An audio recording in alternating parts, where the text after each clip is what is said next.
El quinto invitado del día de hoy es un colombiano que viene de Medellín. Su nombre es Sebastián Bustamante, quien es el cofundador y director ejecutivo de Verdéate.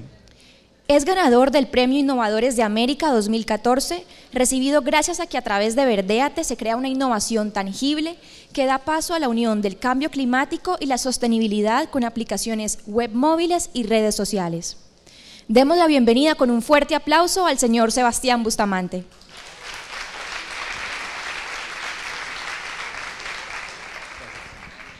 Listo, buenas tardes.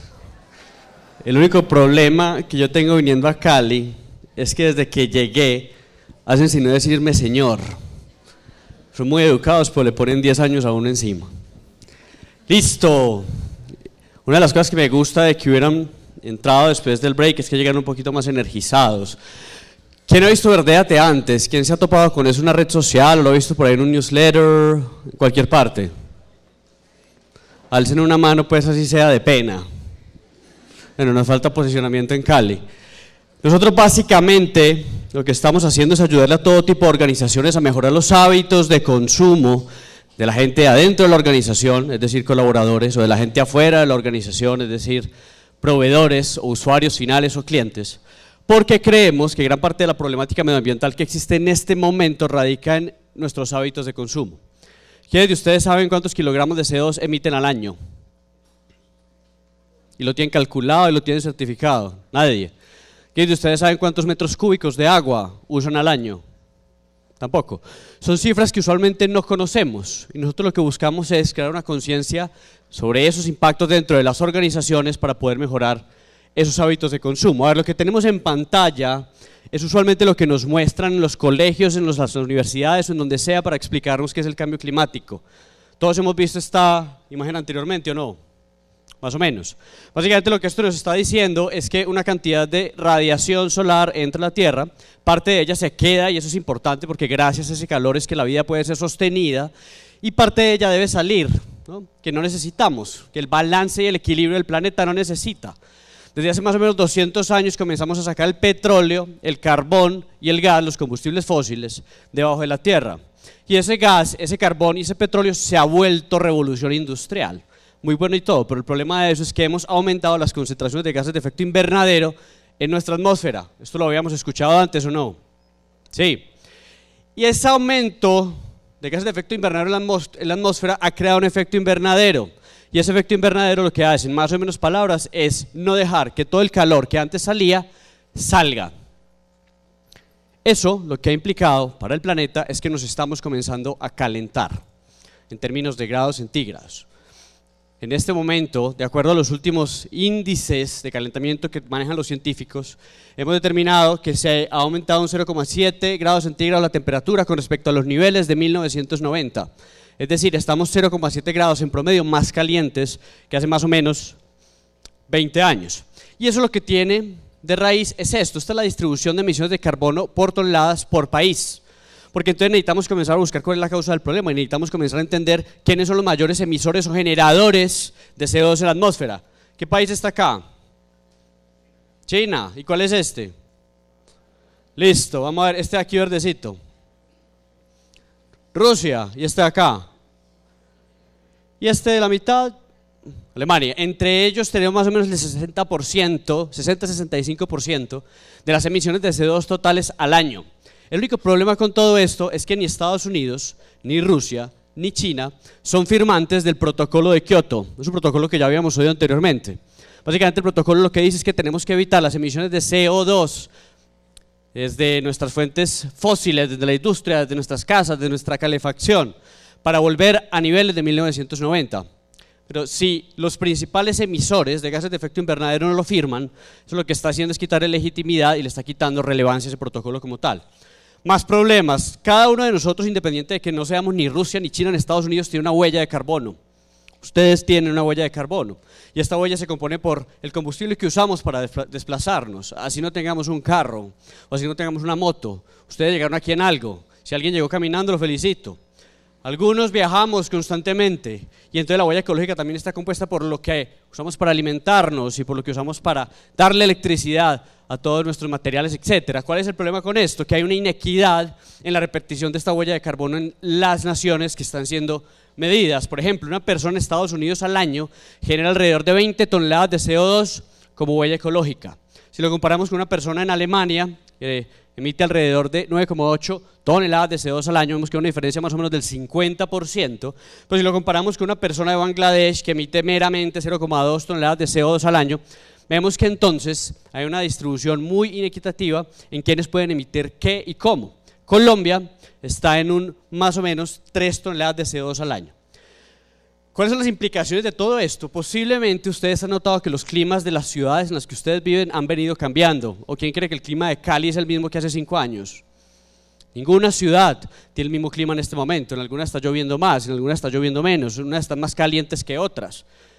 Es sino asomar la cabeza por la ventana para darnos cuenta de que el clima cambió y que es un cambio que hace rato dejó de ser algo netamente medioambiental.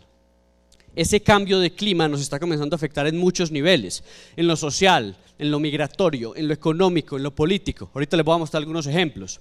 Pero ¿qué va a producir el calentamiento? Les doy otros ejemplos. ¿Qué queda acá?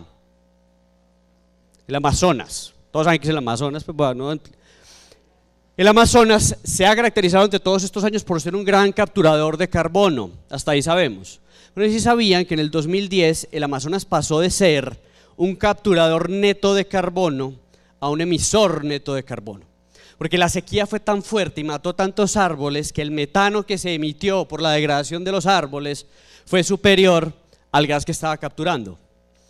Quiere decir entonces que si este pulmón, que es el que nos estaba manteniendo más o menos en equilibrio en términos de concentraciones de emisiones de gases de efecto invernadero, ya no está funcionando tan bien, ¿cómo lo vamos a capturar? Otra cosa, ¿qué queda arriba? El polo, ¿sí?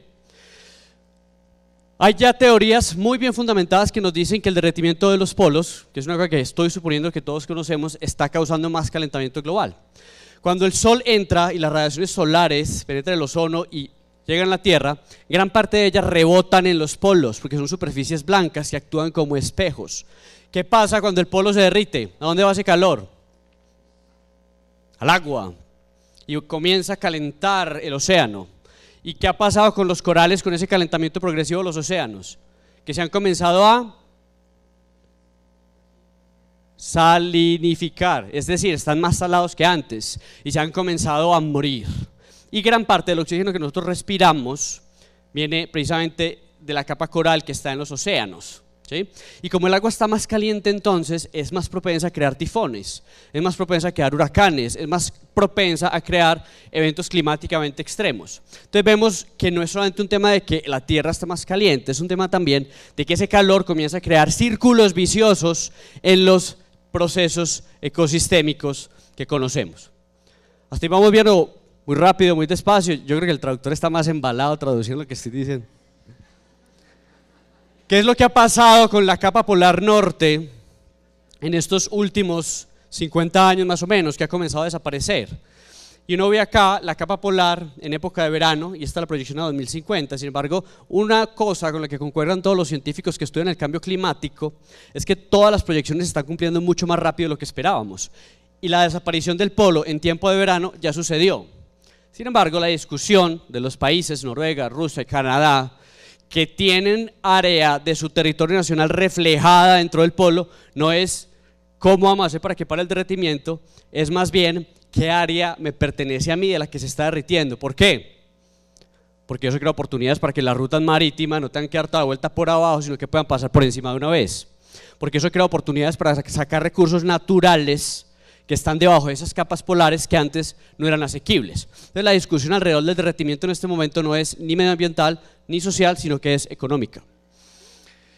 También está el tema de los glaciares. ¿Quién conoce aquí el Naval Ruiz? En Manizales, yo creo que algunas personas por ahí veo.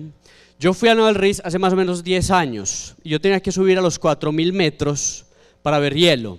Si vos vas en este momento tenés que llegar a 4.800 metros más o menos, y eso lo que muestra es que el hielo está retrocediendo. Pero aquí nos estamos fijando solamente en un punto de vista turístico. Ay, pero nos tocó el hielo, hay más implicaciones con eso. Todos los glaciares han venido retrocediendo, aquí tenemos niveles de 1850, aquí tenemos niveles de 2006, ¿no? Y ustedes pueden ver cómo el calor se ha ido comiendo esos glaciares. Sin embargo, lo que sucede con eso es que hay muchísimas poblaciones que dependen del recurso hídrico que baja de las montañas. Y no es solamente que se acabe el hielito, bonito para hacer un muñequito y tomar una foto, no es eso. Es sencillamente que más personas están sometidas a una presión de agua más fuerte y esto por ende, como lo vamos a ver ahora, puede crear efectos migratorios muy pesados para los cuales no estamos preparados. Algunos ejemplos de algunos glaciares en donde se ve el retroceso evidente, esto sin hablar de los ecosistemas que están alojados allá arriba y que dependen de ese hielo. Y gran parte de este derretimiento, ya sea en los polos o los glaciares, digamos, nos lleva a la discusión lógica y obvia del aumento de los niveles del mar. Proyecciones a 2100 es que vamos a tener un promedio de aumento para todas las regiones del mundo de 60 centímetros. Si uno es un Holanda o si uno es un Bélgica, Países Bajos, que llaman Países Bajos porque están debajo del nivel del mar, pero si uno es uno de esos otros países, uno tiene recursos, uno tiene una metodología, uno tiene una tecnología para pelear con el mar, llevan peleando con el mar toda la vida. Pero si uno es un Bangladesh, si uno es un Pakistán, o si no nos vamos tan lejos, si uno es un Santa Marta, si uno es un Coveñas, ¿qué tan preparado está para adaptarse a eso? Aquí hay un mapa que nos muestra la vulnerabilidad que tienen diferentes costas del mundo frente a subidas del nivel del mar. ¿Cuál es la característica principal de las poblaciones con respecto al agua? Que siempre la buscamos. Ancestralmente nuestras civilizaciones siempre buscaban el agua para ubicarse cerca de ellas. Y al lado del agua están muchas de las principales ciudades del planeta en este momento. ¿Qué quiere decir eso? Que el riesgo que implica en 60 centímetros, que es más o menos acá, ¿sí?, de subida al nivel del mar para el planeta es muy serio, porque gran parte de la población está alojada al lado del agua. Entonces esto es lo que pasaría, por ejemplo, en una Alemania o en un Bélgica, o lo que pasaría por acá en Reino Unido, en países del norte, pero ellos están más preparados. Una cosa es un sistema de alcantarillado en Dinamarca, otra cosa es un sistema de alcantarillado allí en Peque, Bolívar, o en Honda, o en donde sea. Y tenemos que comenzar a ver la discusión del cambio climático, no solamente desde el punto de vista de prevención, sino que ya gran parte de los científicos dicen, empaque y vámonos, mijo. El último que entre, que apague la luz y que el diablo escoja, porque es que ya nos tenemos que comenzar a adaptar. Aquí tenemos Yucatán, tenemos toda la parte de Cuba, tenemos aquí toda la parte del sur de la Florida, son proyecciones de cómo podría subir el mar dentro de estas regiones, una de las poblaciones más densas del mundo, Bangladesh, ¿no? ¿Quiénes están al tanto de lo que está pasando con los refugiados sirios? No hemos visto mucho. Se espera más o menos 800.000 refugiados sirios que van a llegar a Croacia, a Grecia, a Serbia durante el resto del año, 800.000. Y ellos están llegando en plazos de un año. ¿Qué pasa si, por ejemplo, llegan a Cali 2 millones de personas en cuestión de una semana? ¿Qué creen ustedes? ¿Que van a poder seguir estando en la burbujita de la universidad, a la casa? Yo estoy súper cómodo. Se nos jode todo. Se nos jode la mercada, se nos jode la bañada, se nos jode la caminada a la casa, porque esto desemboca en problemáticas sociales, sanitarias y de seguridad muy graves. Y nuevamente pues podemos seguir viendo imágenes. Esto es una proyección de cómo se verían esos 60 centímetros de aumento en el nivel del mar si efectivamente llegaran a completarse, si efectivamente subieran hasta ese nivel. Esta es toda la parte de Norteamérica, nuevamente vemos Europa, piensen en todas las poblaciones que hay acá, esta es la parte de Asia también, aquí vemos que muchas de las islas de la Polinesia desaparecerían, todo lo que ustedes ven en este azulito es tierra, o era tierra, ¿sí? La parte de Australia, ahorita les voy a contar una cosa sobre Fiji, ¿no?, para que veamos la escala de esto. Esto sería como entraría al Amazonas, o dentro de la región, ¿y qué tenemos aquí arriba? Nosotros. Entonces, ¿qué pasa acá? Básicamente la Guajira, chao. Aquí al lado todo Córdoba, chao, olvídate de eso. Y aquí en este golfo, claro, y en este momento tenemos la comodidad de reírnos un poquito del asunto, pero si recuerdan lo que les dije, todas las proyecciones climáticas se están cumpliendo mucho más rápido de lo que parece.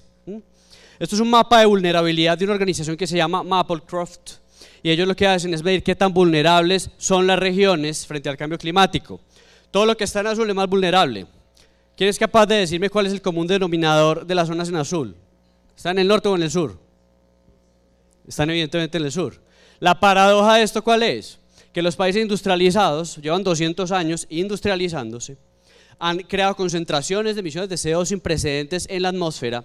¿Y quiénes estamos pagando el costo de ese calentamiento global? que coincidimos en los países más pobres y menos adaptables. Obviamente, esto se resuelve con diplomacia y con todo lo que vos quieras, pero si ese protocolo de Kioto del que estábamos hablando no se firma, que ha sido el único intento decente de tener un marco legal que nos vincule a todos, realmente estamos desprotegidos. Y podemos comenzar a ver eventos climáticamente extremos que antes no veíamos. Esto fue un vórtex polar que se dio en las cataratas del Niágara. No sé si ustedes vieron esta noticia, primera vez congeladas como en 200 años. Sequías en California, es uno de los estados con más déficit de recurso hídrico en este momento. Terremoto de 8,2 en Chile. ¿Por qué traigo un terremoto acá y el chileno sabe bien de esto? Muchos de los científicos en este momento también coinciden en una cosa, en que el cambio climático tiene una relación con los terremotos. ¿Ustedes creen que sí o que no? Así como a la topa Tolondra, ¿les parecería? No se sabe, no está probado, pero piensen en lo siguiente. Cuando se derriten las capas polares, en el fondo lo que está sucediendo es un desplazamiento de pesos, porque el peso que estaba concentrado ahí ya no está. ¿Para dónde se va ese peso? Para otra parte. Y eso está comenzando a crear tensiones en placas tectónicas que antes no existían. Y eso está comenzando a crear sensibilidades en fallas tectónicas que antes no existían. A mí sí me parece que está temblando un poquito más que antes, al menos aquí en Colombia. Entonces vienen los tornados, como les decía anteriormente, el agua está más caliente, es más propensa a ese tipo de eventos climáticamente extremos, y entonces como la tierra adquiere humedades sin precedentes en determinadas regiones del mundo, por ejemplo los monzones en Asia, crean concentraciones de metros cúbicos en muy poco tiempo, eso crea muchos deslizamientos de tierras. En otras partes está muy seco, entonces se crean olas de calor que producen eventualmente incendios, ¿no? Y pues todo el tema de las inundaciones, que tal vez es el que más conocemos del cambio climático. Incendios del Parque Nacional Yosemite, una de las reservas naturales más importantes de Estados Unidos, también en llamas. Y entonces aquí tenemos que comenzar a hacer una reflexión con respecto al costo económico que esto tiene. Porque una cosa es yo apagar un incendio que se da cada 2 meses por razones naturales, cada mes, y otra cosa es yo tener que enfrentar de 100 a 200 incendios en el periodo de un año. ¿Cómo me afecta eso mi presupuesto nacional? ¿Qué tipo de recursos económicos tendría que comenzar a dedicar yo para adaptarme al cambio climático? Ni siquiera para mejorar las zonas, para tratar de que el riesgo no se extienda. ¿Cómo afecta esto entonces el presupuesto nacional de los países? La primera reflexión que les quiero hacer es esta. Hace mucho esto dejó de ser un tema netamente medioambiental. Olvídate. Y si nosotros comenzamos a partir de todo lo que acabamos de ver a pretender que no es con nosotros, si no entendemos que ya hay eventos climáticamente extremos que están afectando nuestra manera de mercar, nuestra manera de desplazarnos, incluso de relacionarnos en algunas veces, porque muchas personas se han visto afectadas a nivel de barreras y no pueden cruzarlas, etc. Vamos a estar entonces rezagados con respecto a lo que realmente está pasando. Y aquí vienen las preguntas. ¿Qué pasaría, por ejemplo, con el tema de alimentos? Si se dan muchas sequías y, por ejemplo, los ingenios acá afuera se quedan sin un proceso adecuado de irrigación, ¿qué pasa entonces con esa producción? ¿Y qué pasa con los empleos que se generan alrededor de esos ingenios? ¿O qué puede pasar, por ejemplo, con la estructura de las ciudades? Estamos cada vez más calientes en términos de grados centígrados, pero entonces ponemos más aires acondicionados, pero esos aires acondicionados calientan cada vez más las ciudades. ¿Cómo tiene que cambiar la infraestructura de las ciudades para adaptarnos al cambio climático? Ojo que estoy aquí hablando en un foro de ingenieros industriales o de otras carreras, y si no son ustedes los que piensan en esto, entonces ¿quién? Lo que les prometí anteriormente, Fiji, no sé si lo habían escuchado anteriormente, es una islita que queda por allá abajo en Australia. Fiji es el primer país que oficialmente está en riesgo de desaparecer en los próximos 10 años. Nosotros estuvimos en la cumbre de la Tierra en Río de Janeiro hace como 4 años. El presidente de Fiji se paró delante de los 200 mandatarios a decir: no tengo tierra, me está comiendo el agua, no tengo para dónde irme. Australia, necesito que me dé un pedacito de tierra para llevarme a toda la gente para allá. Estamos hablando de una islita que queda muy lejos, etcétera, pero estos son los efectos reales del cambio climático que ya están comenzando a suceder. Luego viene el tema de la salud, ¿no? A nosotros nos afecta porque cambia muy rápido el clima, entonces nos da una gripita y ahí no pasa, ¿sí? Pero ¿qué pasa entonces con las olas de calor que crean una serie de incendios que por lo general afectan los sistemas respiratorios de las personas? Les voy a dar 2 segundos para que lean esto, porque es que este es el real problema. Y si hay algo con lo que quiero que se queden después de esta presentación es con esto. En este momento nos hemos calentado 0,7 grados centígrados, ya lo había dicho antes. Los científicos han dicho que tenemos un margen de 2 grados centígrados antes de que los efectos del cambio climático no sean reversibles. En otras palabras, si pasamos de 2 grados centígrados de calentamiento, hasta ahí llegamos. No controlamos el clima ya. Vamos en 0,7, nos quedan 1,3 grados centígrados. Pero ¿cuál es la situación en términos de combustibles fósiles? Las compañías petroleras, los países, ya han detectado que debajo de la tierra tenemos recursos energéticos equivalentes a 2.795 gigatoneladas de CO2. Estos recursos son suficientes para casi quintuplicar esos 2 grados centígrados. En otras palabras, el planeta todavía aguanta con que emitamos 565 gigatoneladas, pero ya hemos detectado 2.795. ¿Ustedes creen que las vamos a sacar o no? Si no, no sé. Lo que sí sé es que los países ya están contando con esta plata. Los países ya están contando con las proyecciones financieras de las petroleras para hacer sus proyecciones de construcción de hospitales, de construcción de autopistas, etc. ¿No ven lo que está pasando con el dólar y con Ecopetrol? ¿No ven cómo le están subiendo los impuestos a todas las empresas? Porque es que no somos capaces de depender de otra cosa que no sea el petróleo. Entonces, como ya estamos contando con esta plata, posiblemente no la vamos a gastar. Eso significa sacar este CO2 a la atmósfera y esto significa volarnos ese margen de 2 grados centígrados. ¿Eso está claro más o menos? ¿Sí o no? Volvemos. Este es el problema, que tenemos que encontrar maneras diferentes de que esto deje de pasar. Ahí entonces es en donde nace Verdéate. Nos hemos dado cuenta de la urgencia que existe y tenemos que hacer algo para cambiarlo. Y básicamente nosotros lo que estamos haciendo es ayudándole a todo tipo de organizaciones a mejorar los hábitos de consumo. Nos enfocamos en las organizaciones porque son ellas las que tienen los recursos, la tecnología y el alcance para que los cambios sean relevantes. Son algunas de las organizaciones con las que hemos trabajado en este momento. Ahorita les voy a dar un par de ejemplos de qué hemos hecho con ellas. Y nosotros básicamente hemos entendido que existen 5 grandes dolores en las organizaciones. Unas tienen los 5, unas tienen 1, ¿no? Pero van a ver que cuando trabajan en una organización ustedes se van a topar con alguno de estos. Por ejemplo, a las organizaciones les cuesta mucho vencer una apatía generalizada que existe frente a este tipo de campañas. A la gente no le gusta reciclar, a la gente no le gusta compartir el carro para llegar a la oficina. Hay una apatía. Entonces les ayudamos a descubrir por qué esa apatía existe. En segundo lugar, a pesar de que venciéramos la apatía, a la empresa le cuesta mucho demostrar que eso tiene reducción de CO2, de papel, de agua, de metros cúbicos, de kilowatts-hora, reales y demostrables. Entonces les ayudamos a llevar esto a un formato concreto de impactos medioambientales. Luego de eso, también nos gusta mucho romper con el paradigma de que el tema medioambiental solamente es un gasto. ¿Quién cree que el tema medioambiental también es un ahorro? Casi que todos, porque es que yo estoy ahorrando kilowatts-hora, entonces estoy ahorrando es plata, porque es que yo estoy ahorrando metros cúbicos, entonces estoy ahorrando es plata también. Luego de eso entonces uno encuentra también sistemas de información en las organizaciones para mercadeo o para producción, pero difícilmente se encuentran sistemas de información para el medio ambiente. Nosotros también les ayudamos con esto. Y por último, ¿quién de aquí ha visto esa típica campaña de que mi empaque es verde y por eso yo soy verde? O yo planto un árbol por cada producto que tú consumas, para ver el árbol pues. Como consumidores somos cada vez más inmunes a este tipo de campañas, ya no somos tan bobos, ya no creemos tanto en eso. Y las organizaciones cada vez tienen más miedo de salir con campañas en falso que hagan que la gente las tilde de greenwash, ¿sí? Lo hacemos a través de una metodología que está compuesta por 5 módulos. Entonces primero realizamos un diagnóstico inicial para ver la organización cómo está, luego de eso entonces calculamos los impactos que va a lograr la campaña cuando la gente mejora hábitos de consumo y a partir de ahí comenzamos a crear interfaces tecnológicas o retos verdes, como lo llamamos nosotros, para mejorar esos hábitos de consumo. Le metemos a esos charlitas y talleres y le metemos a esas estrategias comunicacionales. Muy rápido entonces, ese diagnóstico inicial nos permite a nosotros entender si han hecho campañas anteriormente en las organizaciones, cómo les fue. ¿Les fue bien? ¿Por qué les fue bien? ¿Les fue mal? ¿Por qué les fue mal? ¿Qué podemos aprender de ahí para no repetirlo? Y luego de eso, cuando tenemos los hábitos identificados, procedemos a calcular los impactos. Sin embargo, cuando vos le decís 1 kilogramo de CO2 a una persona, no le estás diciendo es nada. O sea, nadie ha visto el primer kilogramo de CO2 caminando por ahí. Pues. Y si nos dice 1 kilogramo de CO2, no lo vemos, ni lo leemos, ni lo tocamos, ni lo sentimos, ni nada. Y es una de las grandes razones por las que las campañas medioambientales no funcionan en las organizaciones, porque ese impacto no es amigable, no es entendible, no es mundano. Entonces nosotros se lo traducimos a otras unidades de medida equivalentes. Aquí voy a poner el videito.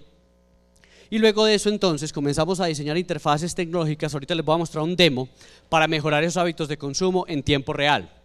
Que desde acá, dentro de su smartphone, tienen aplicativos que les sirvan para mejorar su impacto medioambiental.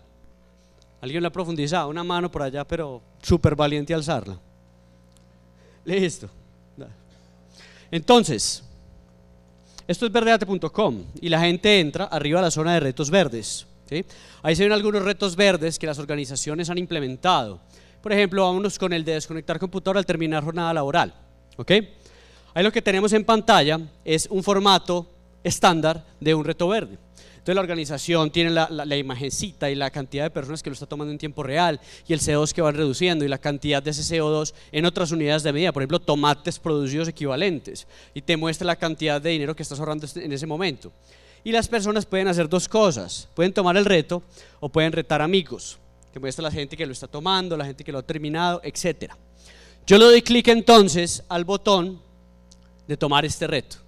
Entonces yo voy a aceptar desconectar el computador todos los días para terminar jornada laboral y el sistema me va a comenzar a acumular un impacto a mí todos los días y yo voy a ir verificando que ese impacto es real y entonces él me va a comenzar a acumular una cantidad de CO2 pequeña todos los días y eso se me va a comenzar a ver reflejado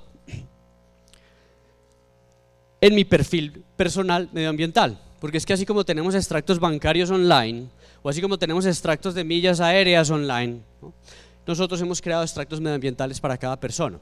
Así como en un extracto bancario vemos movimientos financieros, aquí lo que estamos viendo son movimientos medioambientales. Entonces la persona tiene la cantidad de CO2 que está evitando, la cantidad de metros cúbicos que está ahorrando, eso es lo que equivale a otras unidades de medida, le muestra los retos que está terminando, los dólares que está ahorrando y le comenzamos a dar a la gente poder sobre su propia huella de consumo. Les comenzamos a dar herramientas que antes no existían dentro de su espectro de consumo para que puedan controlarlo mucho mejor. Luego de eso nos hemos dado cuenta de que si uno tiene hambre y va a buscar un restaurante y ve un restaurante y ese restaurante está vacío, uno no entra. A uno le gusta estar donde la gente esté. El efecto del restaurante vacío aplica también para este tipo de campañas, porque entonces a la gente no le gusta estar en las campañas en las que nadie está. Y por eso entonces que la funcionalidad de retar amigos lo que te permite a ti es importar tus contactos para retarlos a ellos a mejorar sus hábitos de consumo. Y aquí comenzamos a darle alcance al hábito usando las tecnologías que existen en este momento. Aquí comenzamos a darle viralidad a la campaña cuando yo importo a mis contactos de Facebook, de Twitter o de Instagram o de donde sea, ¿no?, y los reto a ellos a mejorar los hábitos de consumo. Luego de eso entonces estoy mejorando mis hábitos de consumo, aceptando los retos y estoy retando a mis amigos. Perfecto. Luego el sistema te muestra una serie de notificaciones, él te envía bienvenido a los retos, vas en la mitad de los retos y terminaste los retos. Pero ¿qué pasa después? Nos hemos dado cuenta de que así como nos gusta estar en campañas donde la gente ya esté, también nos encanta competir. Entonces Verdeate lo que hace es crear competencias sanas entre áreas de la organización o entre sexos de la organización o entre perfiles demográficos. Hay un componente psicológico muy fuerte dentro de este tipo de campañas y es que cuando yo le digo a la gente es que voy a premiar a los 5 mejores desempeños durante este mes que estén reduciendo sus emisiones de CO2, la gente cambia el chip. Desafortunadamente hay que pasar un poco por el incentivo para que la gente se sienta motivada a ser parte de lo medioambiental, pero no importa, estamos comenzando, todavía tenemos tiempo.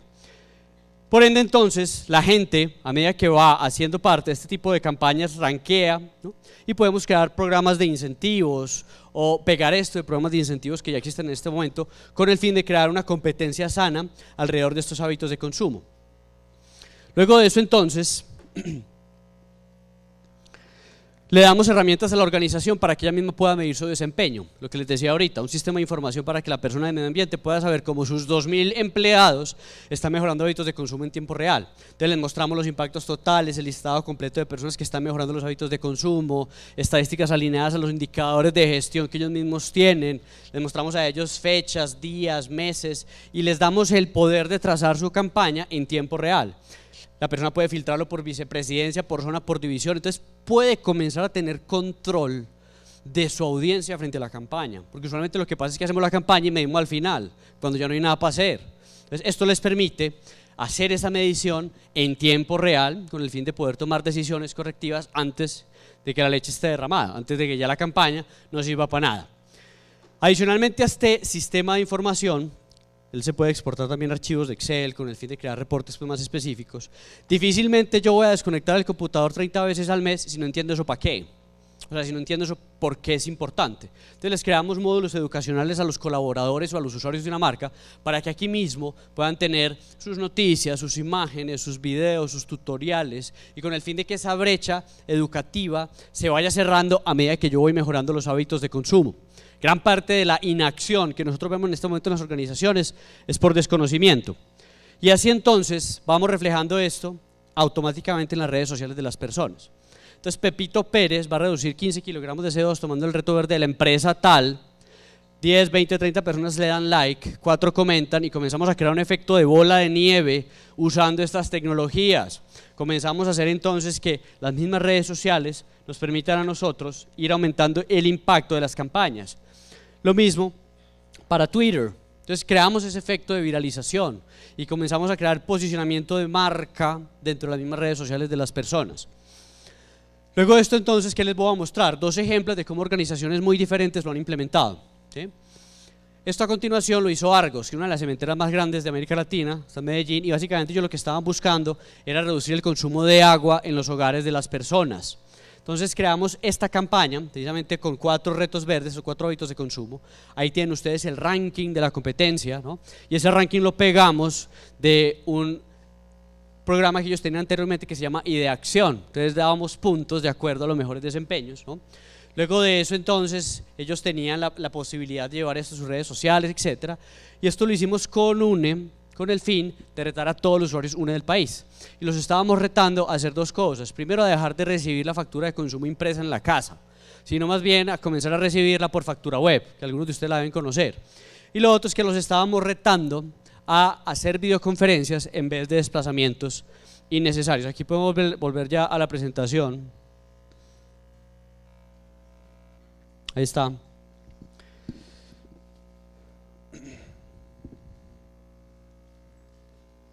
Listo. Si me dan una señita con el tiempo, ¿de cuánto me queda? 5. Ah, ya, perfecto. Entonces, listo, estos son los retos verdes. Estas son las aplicaciones tecnológicas para mejorar hábitos de consumo. Y luego de esto entonces comenzamos a ver resultados en las organizaciones. Yo no sé si ustedes sabían que, por ejemplo, si una organización de 250 personas desconecta sus computadores todas las noches, porque por lo general se quedan conectados, ¿no?, a precios de kilowatt hora de Medellín en este caso, se ahorran alrededor de 19 millones de pesos al año. O si ustedes sabían que si hacen lo mismo, desconectar o apagar lámparas por habitación en vez de dejarlas prendidas toda la noche, logramos ahorros de más o menos 95.000 pesos por cada 54 watts o 2 lamparitas que se queden prendidas. O no sé si ustedes sabían que si ahorramos todas las veces que vamos a lavarnos los dientes o lavarnos las manos y eso se queda abierto, ¿no?, para precios de metro cúbico de Medellín ahorraríamos 4 millones de pesos más o menos durante el año. Entonces hay ahorros económicos que se pueden lograr de acá, ¿no? Luego de eso entonces llevamos toda esta tecnología a través de espacios educativos que impartimos en las organizaciones con el fin de tocar esa vena, con el fin de darle un toque de concientización al asunto, porque difícilmente vamos a hacer parte de una campaña que no nos motive. Esto fue por ejemplo en Guayaquil, cambiando hábitos de consumo en las organizaciones, Ciudad de México, cómo involucrar al cliente en la gestión medioambiental. Esto fue en Medellín, creando movimientos verdes en las comunidades. Bogotá, principal reto de las organizaciones para crear cultura verde. Esto fue en Santiago, casos de éxito medioambiental de las organizaciones latinas. Esto fue en Costa Rica, Universidades Verdes, proceso de creación de campañas. San José, pero esto fue en Santo Domingo, el emprendimiento verde como motor del cambio económico, entre otros espacios. Esto fue por ejemplo en la Asamblea de Naciones Unidas de la Juventud, esto fue en la Cumbre de las Américas pasada, esto fue en Río +20.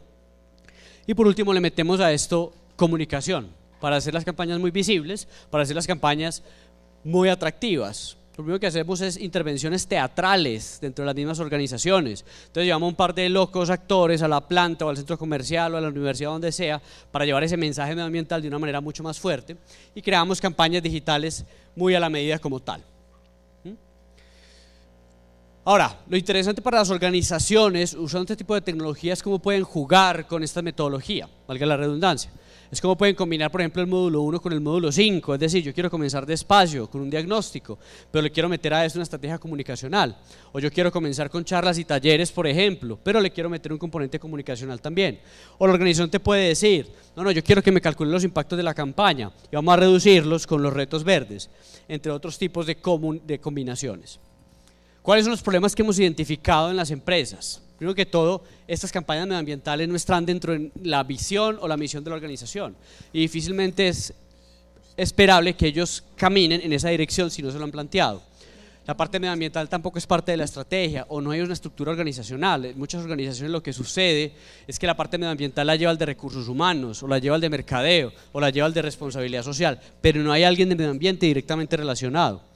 Falta el talento apropiado. Yo conozco 3 o 4 ingenierías ambientales buenas en el país, ¿no? Pero el ingeniero ambiental por lo general sale muy preparado para cumplir la regulación, no para enfrentarse a otros temas diferentes relacionados con la sostenibilidad. La empresa, por ejemplo, no percibe el beneficio económico de esto, y a las organizaciones para venderles esto hay que mostrarles los ahorros potenciales. La campaña no es emocionante o no crea impactos reales. No hay cómo medir el desempeño, entre otros, ¿no? Y dentro de los aprendizajes más importantes que hemos logrado son los siguientes. Hay que analizar el pasado de las organizaciones, hay que entender cómo les ha ido con experiencias anteriores, hay que involucrar a las personas en la construcción de la campaña. Cuando uno se involucra en algo, comienza a sentir lo propio también. Hay que legitimar las campañas con los líderes claves, hay que venderle esto a las altas instancias, porque esos líderes claves son los que validan y legitiman la campaña. Hay que ir a la fija. Estas campañas tienen que estar basadas en acciones muy sencillas, muy simples, muy coquito, que nos permitan a nosotros mejorar hábitos de consumo de espacio también.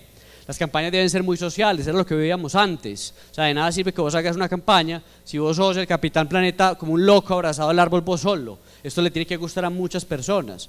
Las campañas deben tener un componente emocionante, una competencia, y deben pasar también por lo psicológico, ¿no? En términos del impacto que hemos logrado a la fecha, podemos hablar de más o menos 170.000 kilogramos de CO2 evitados por personas que están mejorando hábitos de consumo. También hemos pasado ya los 10 millones de litros de agua ahorrados por personas también en esta misma dinámica. Si lleváramos esto a una escala económica, hablaríamos de más o menos $240.000 ahorrados por personas que están mejorando hábitos de consumo dentro de las organizaciones. Llegamos un poco más de 200.000 personas en la región latinoamericana y hemos estado en un poco más de 200 apariciones en medios de todo tipo. Estos son los premios y reconocimientos que hemos recibido. Nosotros, por ejemplo, fuimos premiados por la revista Forbes como una de las 50 mejores iniciativas para la sustentabilidad en el mundo en el 2011.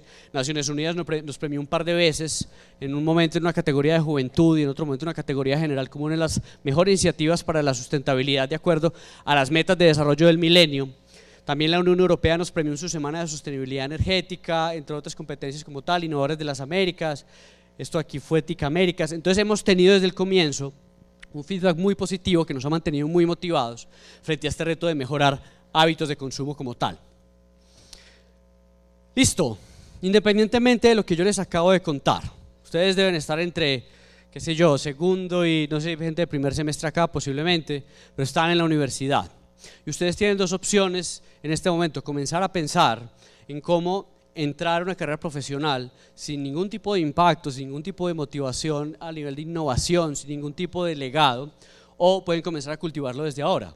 Ya están comenzando a suceder muchos proyectos. Estos, por ejemplo, son granjas solares en Malasia que capturan el sol elevándose al cielo. Ya estamos comenzando a ver los primeros cajeros automáticos que nos devuelven dinero cuando depositamos o la lata, o el paquete de papitas, o el paquete de gaseosa. Estamos viendo cómo los ingenieros están comenzando a mezclar los diferentes tanques que tienen los dispositivos de su baño, de tal manera que, por ejemplo, el agua del lavamanos se vaya de uno al tanque del inodoro y podamos reducir el ciclo de uso de este recurso. O ya hay pues proyectos completamente sobreactuados como botes solares o como paneles solares portátiles que nos permiten a nosotros cargar cualquier dispositivo independientemente de donde estemos, solamente necesitamos el sol. Ya estamos viendo los primeros proyectos de compostaje en ciudades, es decir, el mismo artefacto se encarga de filtrar los componentes y te da compost al final del proceso. Estamos comenzando a ver dispositivos que cargan también electrónicos, teléfonos, etcétera, con el movimiento. No sé cuántos de ustedes habían visto antes este tipo de cosas, o proyectos un poquito más sociales, por ejemplo hornos solares que nos permitan a nosotros llevar electricidad para que la gente pueda asar carne, una cosa que a nosotros nos parece tan sencilla, pero que no es tan obvia en determinadas poblaciones. Hay proyectos que ya están poniendo, por ejemplo, energía solar sobre los ríos para conservar el caudal y que no se seque, pero también para capturar esa energía solar. Hay proyectos un poquito más, no sé cómo deberían ustedes implementarlo en la casa, poner la lavadora encima del lavabo, pero puede llegar a pasar, ¿por qué no? Y estas imágenes posiblemente son planteadas por el diseñador que se acostó a las 2 de la mañana empezando cosas locas, pero es posible. Y hay dispositivos que nos expanden, por ejemplo, ¿no? los sonidos de los iPhones o iPods o lo que sea a través de fuentes renovables. También hay proyectos solares muy ambiciosos. Esto, por ejemplo, es una granja solar, eso queda en Almería, en España, y todos estos espejos reflejan la luz acá, con el fin de producir cantidades enormes de energía. Esto ya está comenzando a pasar y no falta pues la carpa solar, que cuando vos te la llevas y la expones todo el día, al final del día te ilumina pues todo, y es como si estuviera en la casa, pues se pierde la gracia de la acampada, pero muy innovador. Listo, eso es básicamente lo que les queríamos contar nosotros. Gracias por este ratico, sé que es una hora pesada, pero espero que se hayan quedado con esto.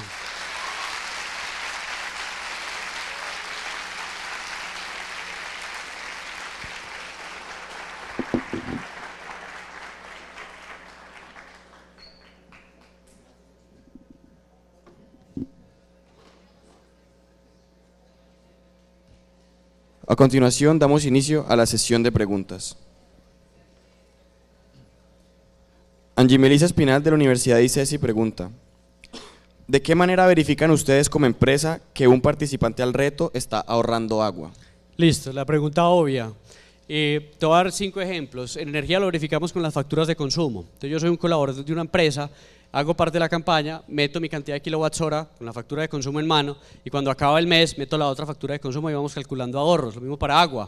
Por ejemplo, el tema de papel lo hacemos a través de un contador que instalamos en los computadores que cuenta la cantidad de veces que vos imprimís. Entonces comparamos esa cantidad de impresiones con un promedio de consumo de papel que se te asigna a vos. Por ejemplo, en movilidad, ¿cómo lo hacemos? Vos llegás a la universidad en un carro compartido, el vigilante mete la cabeza, mira a ver si hay 3 o 4 personas dentro del carro y si hay 4 personas te damos un código único. O si hay 3 personas te damos otro código único, etc. Y ese código ustedes lo meten en el aplicativo y acumulan el impacto asociado a los carros que se quedaron guardados. Esa es la manera en que hacemos la verificación. De todas maneras, siempre dependerá mucho del tipo de infraestructura, de la cultura de la organización, etc. Pero hay manera de hacer la verificación como tal. ¿Qué tipo de problemática sigue siendo un reto para su compañía y en qué tipo de empresas? ¿Qué tipo de problemática? ¿Quién preguntó eso? Que se pare y aclare.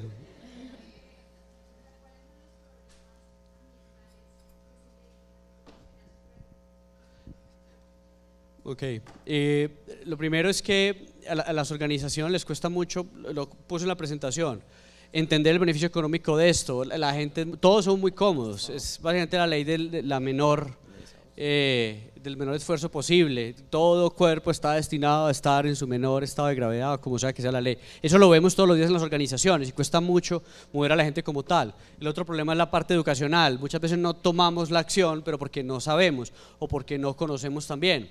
Lo otro es que el tema del medio ambiente, dentro de los 200 correos electrónicos que puede tener una persona en su bandeja de entrada, acaba dentro de las prioridades menos importantes. El contexto en el que estamos, que es un país como Colombia, que es tan rico en recursos naturales, ojo, que estamos menos ricos que hace 10 años, pero seguimos ahí, es que no valoramos mucho de los recursos que tenemos. O sea, qué sé yo, hace 3000 años, una persona en Rusia, o en lo que era Rusia, sale en el invierno a coger 4 manzanas, o lo mata al frío o se lo come los lobos, una de las dos cosas. Y una persona en ese mismo momento en América Latina alza la mano y baja un racimo de banano así. O sea, nosotros por el clima hemos estado acostumbrados a tenerlo todo siempre muy en abundancia, lo que no ha pasado en otro tipo de culturas. Y creo que eso es un factor que nos afecta a nosotros dentro de las organizaciones, porque la gente no le ha cogido el valor real al recurso natural. Muchas gracias. La siguiente pregunta: ¿cómo enfrenta Verdeate la falta de cultura en las empresas de no invertir en soluciones sostenibles? Lo puse ahí, básicamente mostrarles el impacto medioambiental que logran, mostrarles que las campañas medioambientales que ellos pueden llegar a producir no van a ser solamente greenwash, mostrándoles obviamente otros casos de éxito que se han implementado, por ejemplo con Suramericana y Sura. En este momento estamos creando una campaña para colaboradores internos para que mejoren el uso de la movilidad sostenible. Con Ruta N Medellín creamos una campaña para mejorar energía, movilidad, agua, papel y residuos a través de los verificadores que les dije, los 2 ejemplos. Entonces eso mueve a las organizaciones. No hay nada, digamos, más detonante de acción en una empresa que ver que la otra ya lo está haciendo. Entonces es una manera también de producir esa acción. Eso además de todas las otras cositas que ya les conté en la presentación. Gracias. Andrés Felipe López de la Universidad del Valle pregunta: ¿por qué no se encuentra la aplicación en Google Play? ¿Cómo van con su aplicación móvil?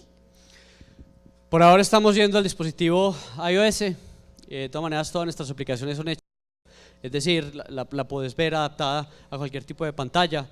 Nosotros desde el comienzo, cuando estaba hablando de hace 5 años, comenzamos Verdeate, siempre tratamos de ir haciendo desarrollos tecnológicos en la medida en la que el mercado nos lo iba pidiendo. El mercado nos va hablando, nosotros vamos desarrollando. Y en este momento el aplicativo para Google Play no es tan relevante en las empresas, entonces no lo desarrollamos todavía. ¿Sí? Es una primera aclaración. ¿La segunda cuál era? Ah, la aplicación móvil, sí, ahí te respondí. Lo vamos desarrollando en la medida en que las organizaciones lo van necesitando.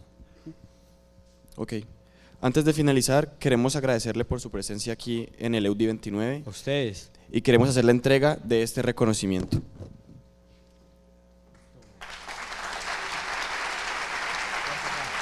Querido.